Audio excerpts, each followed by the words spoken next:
when people say forgive and then just move on, it's not like we're not robots to just forgive and move on. We have emotions and we have attachments, and people become important to us.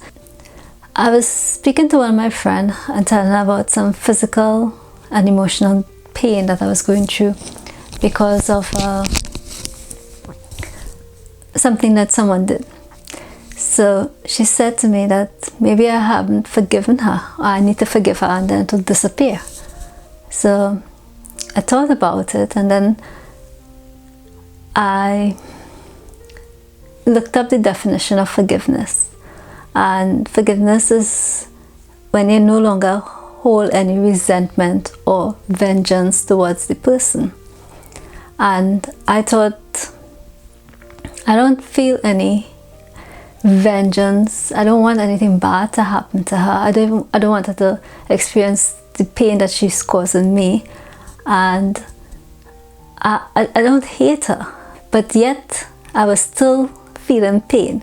So as far as I'm concerned, I have forgiven her, but I was still experiencing this pain.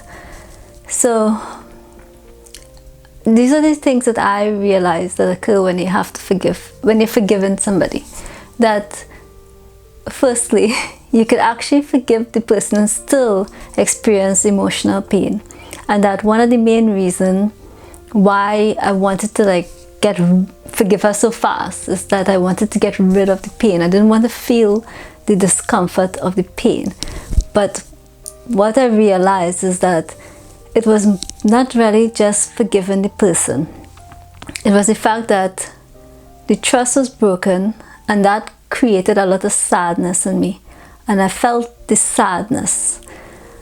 And that's where the problem was coming from. It wasn't just that I wanted everything to be back how it was before. I wanted this trust back. I wanted everything back, and I realized that is not going to happen. So I was sad about it. So that's the first thing. And then another thing was that the fact that sometimes people, they actually want you to be hurt. So their action, what they did, was intended to cause the pain that it caused. That was the goal. That's what they set out to do in the first place, to actually hurt you.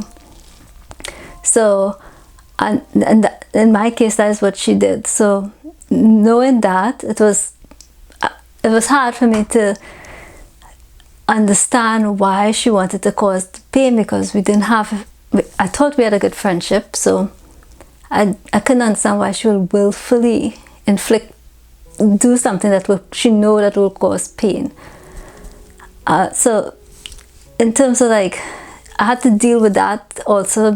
That was also causing confusion in my head, that why will she do something like that?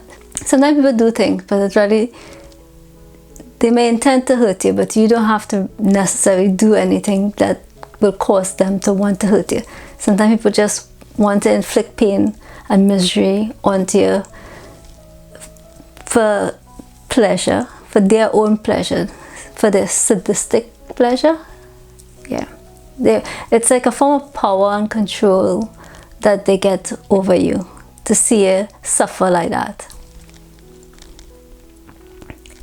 And the other thing is that when the person, they're really not sorry, and you have to forgive them despite the fact that they're not sorry for their action, and you can't have a discussion with them because they refuse to have a discussion. This is what happened to me. I thought, okay, instead of trying to avoid the emotion and trying to get rid of it right away, I will allow myself to feel the emotion, which was very hard. So I said, okay, I'll give myself 6 months. I know that's a long time, but from all the studies, they say if somebody hurts you, it takes about 6 months to get over them. So, and she was like a best friend. She basically was my best friend. She made me, I felt, I was happy having her as a friend, you know, I could be myself, and I enjoy her company. So it was almost, yes, it felt like, it felt to me like a debt. I went into a state of grief, and I was grieving her. Like, if I felt like she died, like I wanted her back exactly how she was, and that wasn't happening.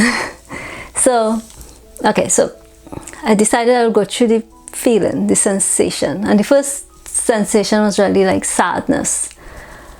Just the sadness of the loss. There's the loss of her, you know, because she did what she did, but it wasn't like she wanted to fix anything. She didn't want to fix anything. She just wanted, I guess she wanted me to fix it, and I didn't do anything, so I wasn't going to fix it. And then I felt anger, and then I went straight into grief. I will get up every morning and cry for about a few minutes, and then get ready to go to work.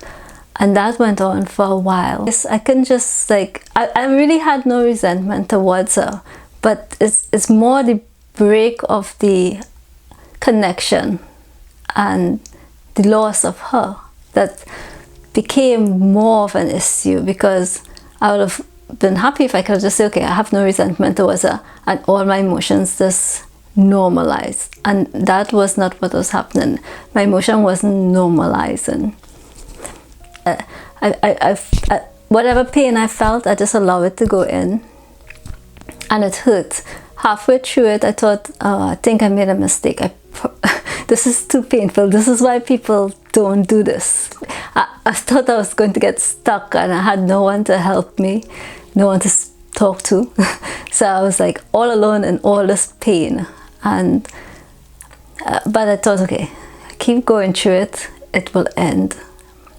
And then one day I got up and I didn't cry, and I didn't feel sad, and I thought about her, and I thought about how much she had helped me in terms of growth and helping, because we discover ourselves through relationships. I don't regret having her as a friend, because I grew a lot through the friendship, and it hurt very much to let it go. So on her end, to continue the friendship, she was asking for me to compromise certain things about myself that was not possible. Like it wasn't going to work, because I couldn't compromise myself just to keep the friendship. So basically she let me go first.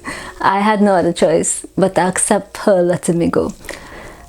After the 6 months, yeah, it went away, and I felt light. I felt like I was walking around with 100 pounds on me, and then I was light, and I was like, oh, I have to Google this and see what this is about. Making this video to say that if when you forgive somebody, you still end up feeling a lot of pain, that you actually may have forgiven them, and the pain is just the loss of the person, because the loss of the person really do feel like death, like they died, and then you have to go and grieve it. In society, we don't really teach people how to deal with loss, or how to deal with even rejection or hurt. We just say, you know, get over it, let them go and move on, and it's just not that quick. But what I found for myself is that once I started practicing it, I was able to do it faster and more efficiently, and I've gotten used to being forgiving people, you know. And this thing that they say that forgiveness is good for your soul, it is. You don't want to walk around with a lot of resentment inside of you. It starts to show, and it weighs you down. You feel it, you're literally walking around with it inside, stuck inside of you.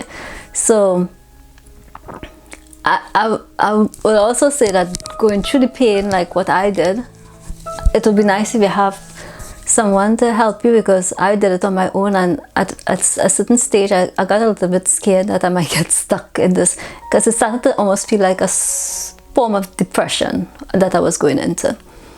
So I'm not suggesting that people do what I do, because I don't want anybody to get stuck, like feel like they're in a state of depression.